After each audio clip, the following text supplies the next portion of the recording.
everyone. I hope you all are fit, fine, healthy, and well. In this video, we'll start from the types of chemical reactions. मैंने पिछली video में start किया था a new chapter physical changes and chemical changes and first के दो parts में हमने discuss किया था about the changes and its types and characteristics of chemical reactions. In this video, we'll start from the types of chemical reactions. So based on how the products are formed from the reactants, there are some common types of chemical reactions about which we will read here. ठीक है, तो यहाँ पे एक तो chart given है जिससे हमें थोड़ा सा आइडिया लगता है about the chemical reactions and their types. You can take the screenshot और पॉज करके वीडियो को आप एक बार देख लोगे तो थोड़ा आइडिया लग जाएगा कि केमिकल रिएक्शंस क्या हैं और उनके टाइप्स क्या होते हैं. ठीक है, so first of all will read from the combination reaction. Combination reaction क्या होता है? नाम से पता चल रहा है कंबाइन करते हैं, राइट? ऑलराइट, तो इसमें क्या होता है, एक या एक से ज़्यादा रिएक्टेंट्स कंबाइन होते हैं टुगेदर जिससे प्रोडक्ट एक दूसरा फॉर्म हो जाता है एंड ये एक्सोथर्मिक नेचर में होते हैं. एक्सोथर्मिक हम लोगों ने पिछले वीडियो में डिस्कस किया था डिटेल में. एक्सोथर्मिक रिएक्शंस इसमें क्या होता है कि हीट जो है वो रिलीज हो जाता है. ठीक है, हीट जो है वो रिलीज हो जाता है. That is what exothermic is, right? तो कॉम्बिनेशन रिएक्शन में होता क्या है कि दो रिएक्टेंट्स कंबाइन होते हैं टू फॉर्म अ प्रोडक्ट. जैसे कि यहाँ पे एक पिक्चर दिया हुआ है जिसमें हमें दिख रहा है कि कैल्शियम ऐड हो रहा है सल्फर के साथ टू मेक कैल्शियम सल्फाइड. वैसे ही यहाँ पे मैंने एक छोटा सा एग्जाम्पल लिया है in the form A B. तो you can take A, we are adding from B to obtain a C product. तो ए और बी रिएक्टेंट्स हो गए and product was C. And here also calcium and sulphur both जो है वो reactants हैं and product जो है वो कैल्शियम सल्फाइड है विच इज़ अ प्रोडक्ट. ठीक है, ऐसे ही मैग्नीशियम दिख रहा है हमें यहाँ पे नीचे में. मैग्नीशियम रिएक्ट कर रहा है ऑक्सीजन के साथ. दो डिफरेंट प्रोडक्ट ऐड हो रहे हैं टू मेक अ प्रोडक्ट. एक ही प्रोडक्ट बन रहा है, दो डिफरेंट रिएक्टेंट्स ऐड हो रहे हैं to form one product. So here you can see magnesium is reacting with oxygen. On heating it will form magnesium dioxide. तो ये होता है combination reaction. तो जितना अगर आप क्लास 7 में है तो आपको ज़्यादा इतना डिटेल में जाने की ज़रूरत नहीं है. जो आपके बुक में मैंने यूज़ किया है उसके हिसाब से कॉम्बिनेशन रिएक्शन के बारे में बस इतना ही दिया हुआ है. ठीक है, so combination reaction is basically combine to products, two reactants combine to form a product. That is only called as combination reaction. Now we'll talk about decomposition reaction. इसमें क्या होता है, जब एक सब्सटेंस ब्रेक हो जाता है, मतलब ये समझ लो कि कॉम्बिनेशन का उल्टा. इसमें हम लोग देख रहे थे कि A प्लस B हो रहा था to obtain a product C. यहाँ पे क्या है कि A B is already a product. it is already A B is already a reactant and it is forming A plus B. ठीक है, वैसे ही NaCl एक क्या है हमारे पास कंपाउंड है एंड अगर हम लोग देखें तो क्या हो रहा है, if you will heat the substance it is decomposing. ठीक है, ये डिकम्पोज कर रहा है. सो डेफिनेशन अगर देखें तो इफ़ अ सब्सटेंस और you can say when a substance is break down into one or more substance due to heating or passing electricity, it is termed as decomposition reaction. So the decomposition reaction are endothermic in nature. ठीक है, हमें पता चला endothermic क्या हो गया भाई, जिसमें हीट जो है वो एब्जॉर्ब हो जाता है. ठीक है, तो ए बी है. A B is a substance by heating और बाय पासिंग इलेक्ट्रिसिटी इसका जो प्रोडक्ट आ रहा है it was A plus B. Examples भी दिए हुए in image. You can see NaCl. यहाँ पे एक सब्सटेंस है, ये इसे हीट किया गया है या फिर पास किया गया इलेक्ट्रिसिटी टू फॉर्म Cl अलग हो जाता है एंड Na अलग हो जाता है. तो Cl क्लोरीन अलग हो जाता है एंड Na सोडियम अलग हो जाता है फ्रॉम दिस. ठीक है, एंड अगर एक और एग्जांपल की बात करें तो कैल्शियम कार्बोनेट हो गया. If you will heat calcium carbonate it decomposes into calcium oxide, यानी कि कैल्शियम ऑक्साइड अलग हो जाएगा एंड कार्बन डाइऑक्साइड अलग चला जाएगा. Next is displacement, single displacement reaction. Single displacement reaction क्या होता है, तो जब when you will see that one element replaces another element from a compound, then it will be called as single displacement reaction. Generally a more reactive element replaces a less reactive one. इसमें reactivity का भी काम होता है, ठीक है। तो ये समझ लो कि ए प्लस बी सी हम लोग देख रहे हैं, तो ए जो है वो सी के साथ चला गया एंड बी अकेले रह गया, ठीक है। वैसे ही अगर हम लोग इसमें देखें इमेज में, सो वी कैन से के प्लस NaCl हो रहा है, तो KCl जो है वो क्या हो जा रहा है, वो मोर रिएक्टिव एलिमेंट है इसलिए एक साथ जुड़ जा रहे हैं, एंड Na जो है वो लेस रिएक्टिव है इसलिए बाहर चला गया। नेक्स्ट एग्जाम्पल है Cl2 प्लस 2NaBr। तो यहाँ पे Na और Cl जो है वो मोर रिएक्टिव है, एंड Br यानी ब्रोमीन जो है it was less reactive, that is why ये जो है ये अकेला छूट गया पीछे में, ठीक है। वैसे ही अगर मैं नॉर्मल एग्जांपल भी लूँ तो A प्लस हम लोग देख रहे हैं BX, तो A जो है वो X के साथ चला गया क्योंकि A और X जो है उसकी रिएक्टिविटी बहुत ज़्यादा है, वो बहुत ज़्यादा रिएक्टिव एलिमेंट है, एंड B जो है वो लेस रिएक्टिव है इसलिए पीछे छूट गया। तो इसमें रिएक्टिविटी का ही काम होता है, ठीक है। ये सिंगल डिस्प्लेसमेंट रिएक्शन है, ठीक है। इसमें ज़्यादा कुछ कॉम्प्लिकेटेड नहीं है, इसमें बहुत आसानी से बताया गया है कि एक एलिमेंट जब दूसरे एलिमेंट को के साथ मतलब एक एलिमेंट जो है वो रिप्लेस कर देता है another element from a compound, then it will be called a single displacement reaction. And यहाँ पे हम लोग को दिखता है कि एक ज़्यादा रिएक्टिव एलिमेंट जो है वो रिप्लेस कर देता है एक लेस रिएक्टिव वन को, ठीक है। Now moving to double displacement reaction. Reaction जो है ये बहुत आसान सा है, सिंगल डिस्प्लेसमेंट रिएक्शन से भी ज़्यादा आसान है। सिंपल डिस्प्लेसमेंट में क्या होता है, उसमें रिएक्टिविटी का काम लगता है, बट डबल डिस्प्लेसमेंट में रिएक्टिविटी नहीं लगता है, ठीक है। ये आसान सा है।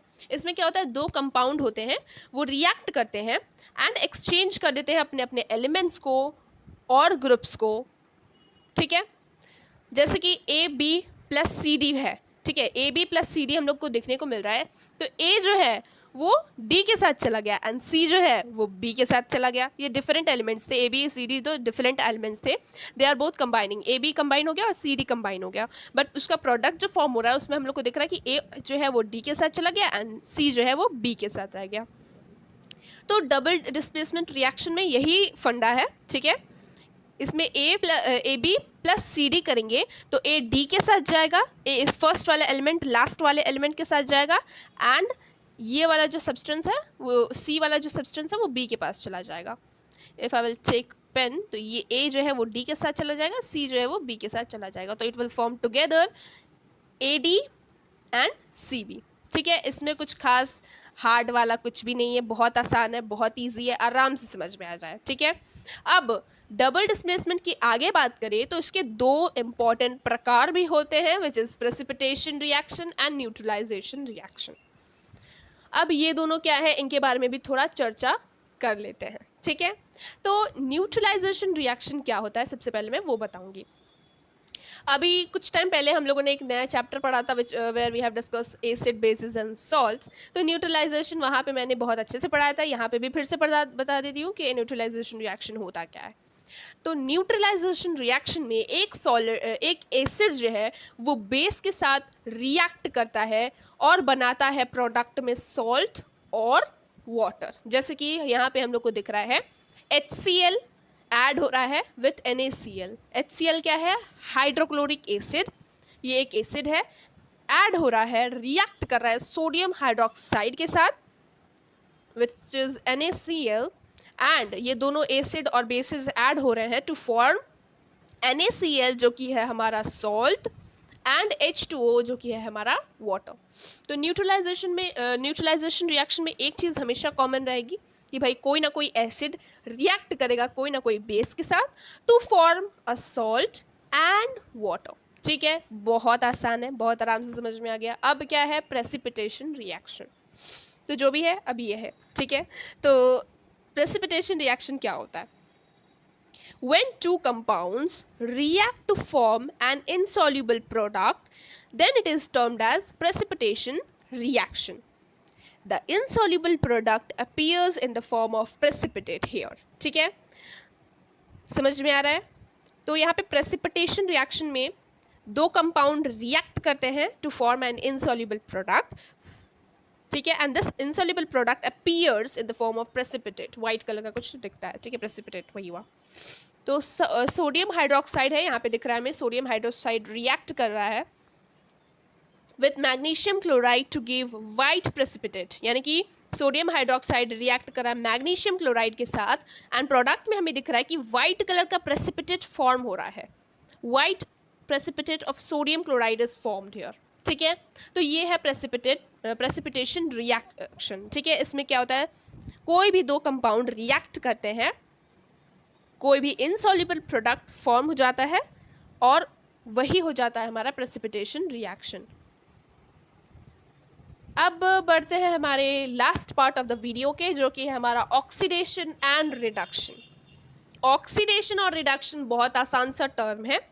ऑक्सीडेशन नाम से पता चल रहा है ऑक्सीजन का इन्वॉल्वमेंट, रिडक्शन में हमें कुछ नहीं पता चल रहा है। ठीक है, चलो अब हम लोग समझते हैं कि है क्या ये।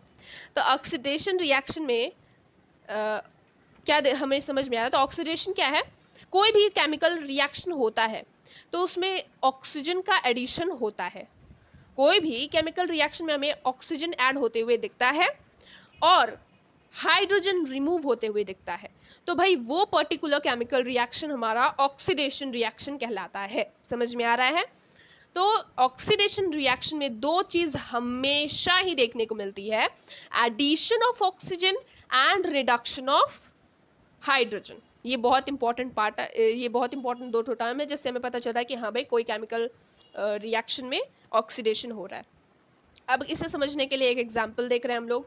जब मैग्नीशियम रिएक्ट करता है ऑक्सीजन के साथ, मैग्नीशियम रखा हुआ है, इस पर ऑक्सीजन जो है वो लग जा रहा है। ठीक है, ऑक्सीजन के कांटेक्ट में है मैग्नीशियम, तो it will form magnesium oxide. तो magnesium then it will be said to be oxidised by gaining oxygen. तो दो मतलब 2Mg plus O2 will form 2MgO, which is magnesium oxide. An oxidized agent, अब ये oxidized agent क्या होता है वो बता रही हूँ। ठीक है, तो oxidizing agent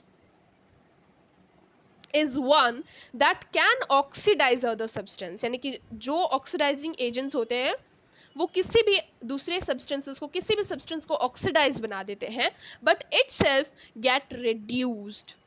In the above reaction, oxygen acts as an oxidizing agent. Understood?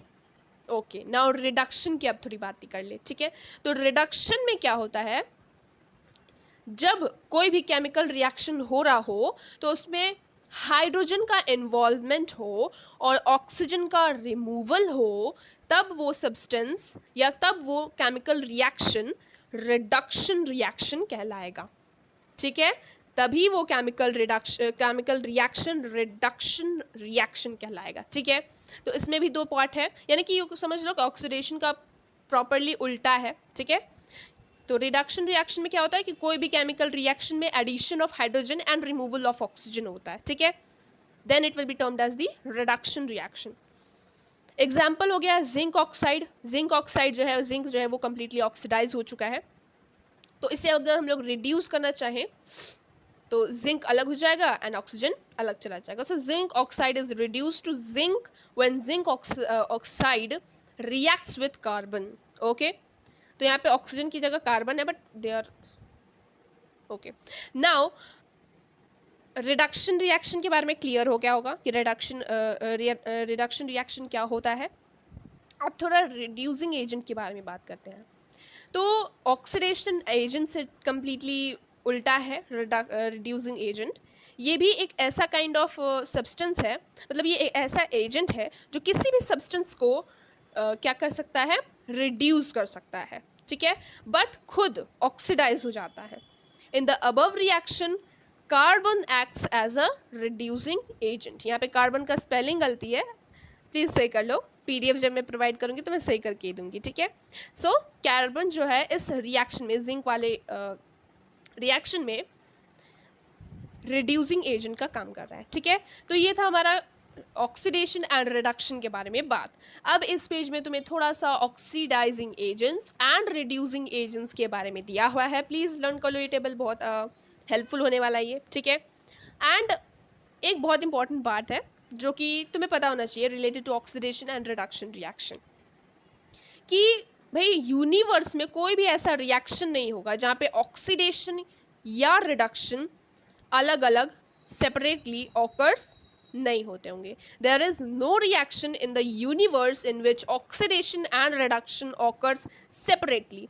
जहाँ रिडक्शन होता है वहाँ ऑक्सीडेशन होता है, जहाँ ऑक्सीडेशन होता है वहाँ रिडक्शन होता है. ठीक है, so reduction and oxidation always occur simultaneously one by one. ठीक है, such reactions are called redox reaction. तो इस काइंड ऑफ रिएक्शन जहाँ पे ऑक्सीडेशन एंड रिडक्शन दोनों ही होते हैं, उस काइंड ऑफ रिएक्शंस को हम लोग रेडॉक्स रिएक्शन के नाम से जानते हैं. ठीक है, सो this is all about the discussion of oxidation and reduction. I hope this part, that is types of chemical reaction, is clear to everyone. ठीक है, अगर नहीं समझ में आए तो एक बार फिर से वीडियो को देख लो.